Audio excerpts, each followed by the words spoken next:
What would you do if you found $50,000 in cash? For single dad Thomas Miller, returning a billionaire's lost wallet was supposed to be a simple act of honesty. Instead, it triggered a terrifying chain of events that brought the world's most powerful CEO straight to his doorstep. The rain in Chicago didn't fall. It spat. It was a cold, unforgiving drizzle that seemed to seep through the concrete and directly into Thomas Miller's bones. At 32, Tom felt a decade older. The dark circles under his eyes were permanent fixtures, carved out by grief, sleep deprivation, and the suffocating weight of medical debt. It was 2:15 a.m. on a Tuesday. Tom was currently on hour 11 of his shift as a nighttime maintenance worker at the Adler Vanguard Tower, a sleek, 60-story monolith of glass and steel that dominated the downtown skyline. His uniform, a stiff gray jumpsuit with a faded name patch, felt heavier than usual. He pushed his industrial mop bucket down the marble corridors of the executive parking garage, the squeak of his rubber soles echoing in the cavernous, eerily quiet space.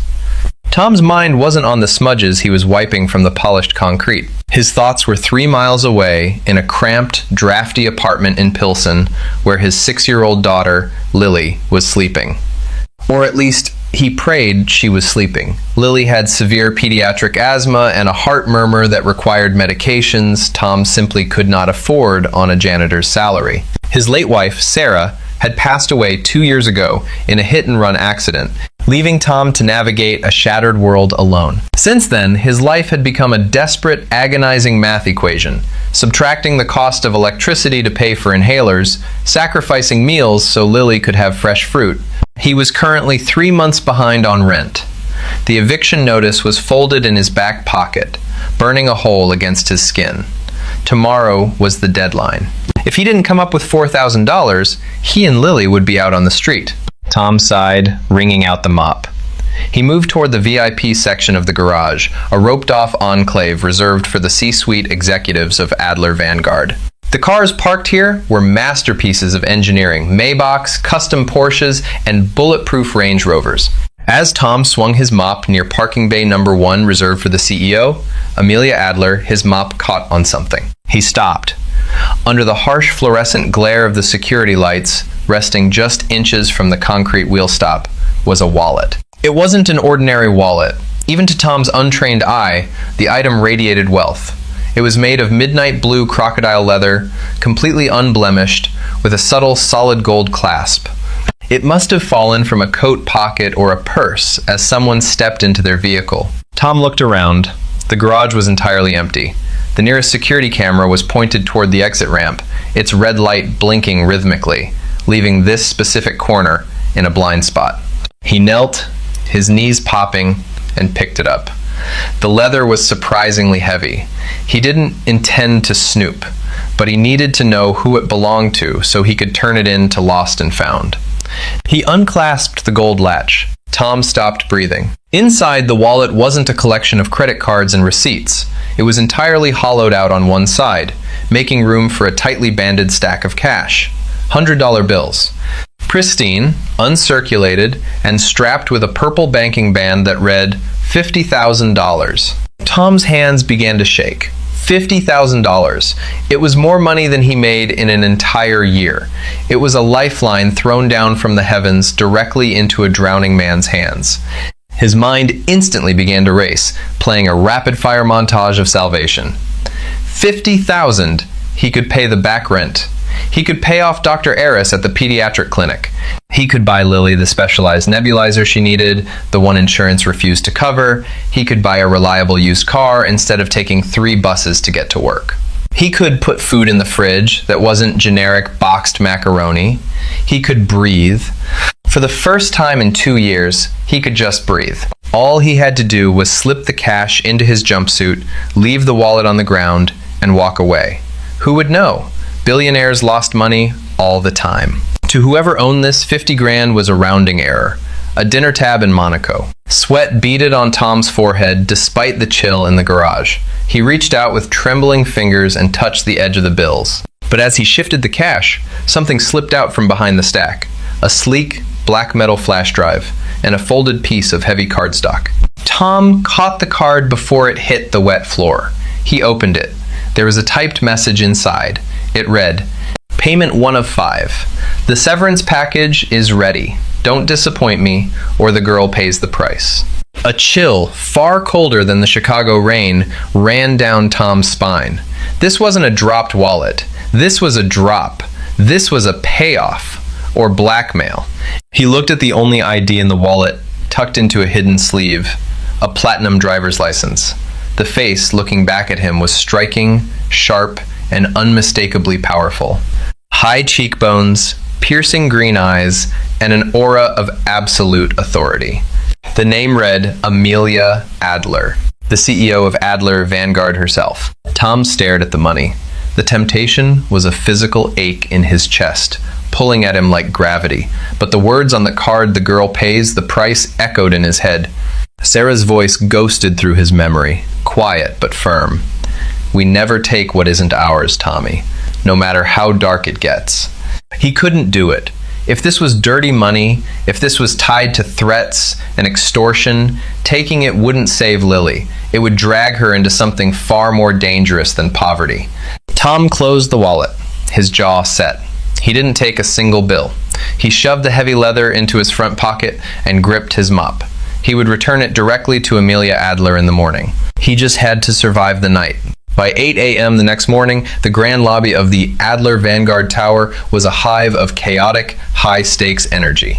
Men in $5,000 suits and women in designer heels marched across the Italian marble floors, armed with briefcases and cold-pressed coffees. Tom stood near the reception desk, feeling like a gray, exhausted ghost amidst a sea of color.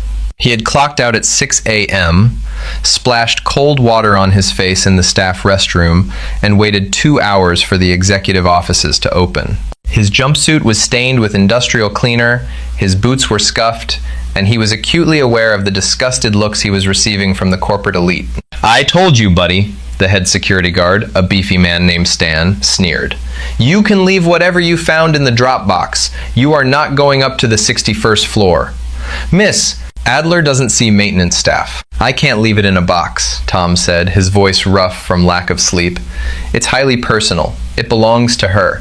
Look, pal, I'm going to count to 3, and if you don't take your trash back to the basement..." "Is there a problem here, Stan?" The voice was not loud, but it cut through the hum of the lobby like a straight razor. The ambient noise in the immediate vicinity seemed to die instantly. Tom turned. Walking toward them, flanked by 2 stone-faced bodyguards and a frantic-looking assistant, was Amelia Adler. In person, she was even more intimidating than her ID photo. She wore a tailored white blazer over a black silk blouse, her dark hair pulled into a severe, flawless chignon. Her eyes, a striking, icy green, swept over Tom with the clinical detachment of a scientist examining a slightly repulsive insect. "Miss Adler," Stan stammered, immediately standing straighter. "Apologies. This janitor is refusing to leave the main lobby. He claims he found something of yours." Amelia stopped. She didn't look at Stan. Her gaze was locked on Tom. "Who are you?" she asked, her tone flat, demanding. "Thomas Miller, ma'am," Tom said, pulling his shoulders back. He reached into his jumpsuit and pulled out the midnight blue crocodile wallet. "I was cleaning the VIP garage at 2 in the morning. I found this by your parking space." Amelia's eyes darted to the wallet, and for a fraction of a second, Tom saw something flash in her expression. It wasn't relief. It was shock, immediately suppressed by a wall of ice. She stepped forward, holding out an impeccably manicured hand. Tom placed the wallet into her palm. It was heavier than it looked, and she felt the bulk of it immediately. "Did you open this, Mr. Miller?" she asked, her voice dropping an octave, meant only for him. "I did," Tom said honestly, "to find an ID." "And did you see what was inside?" "Yes." Amelia stared at him. She was waiting for the hustle. She was a 34-year-old billionaire who had ruthlessly climbed to the top of the global logistics sector. She knew human nature. She knew that every person had a price, and a man wearing frayed boots with bags under his eyes would certainly demand one. She expected him to ask for a cut, to whisper a threat. "Chloe," Amelia snapped without turning her head. Her assistant, a nervous young woman with an iPad, scrambled forward. Yes, Miss Adler? Give this man $100 for his trouble and have security escort him back to the service elevators. Chloe hurriedly opened her own purse, producing a crisp $100 bill, and held it out toward Tom. Tom looked at the bill, then up at Amelia. The sheer arrogance of it, the dismissive wave of her hand, ignited a spark of defensive pride deep within his exhausted chest. He desperately needed money, but he wouldn't be paid off like a nuisance. He had handed her $50,000, and she was tossing him a scrap to make him disappear. Keep your money, Miss Adler, Tom said quietly, his voice tight. I didn't return it for a tip. I returned it because it isn't mine. Have a good day. He didn't wait for her to respond.